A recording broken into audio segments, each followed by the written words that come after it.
A growing protest outside the Pearson Air Museum in Vancouver today.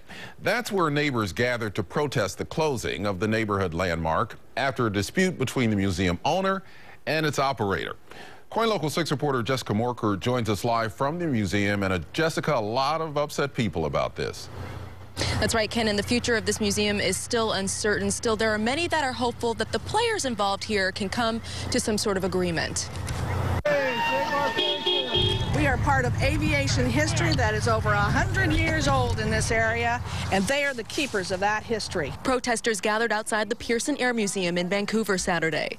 Some chanted, while others carried signs with sentimental value. When you're a bride and you're planning your wedding and you lose your location a couple of weeks before, you're in deep trouble. The museum not only serves educational purposes, the venue is also used for concerts, fundraisers, and weddings.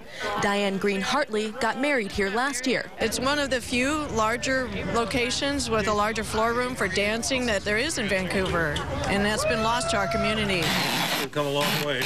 The museum shut down on Wednesday after a dispute between the National Park Service, which owns the land and building, and the Fort Vancouver National Trust, which operates the museum.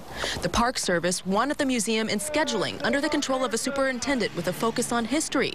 The Fort Vancouver Trust had hoped to continue running the museum as a community and educational site. With no agreement in sight, the museum closed, with stakeholders racing for their belongings and community members caught in the middle.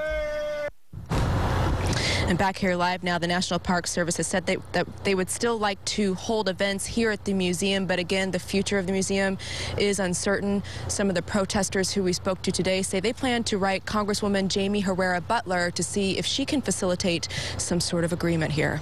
Reporting for you live in Vancouver, Jessica Morkert, KOIN Local 6.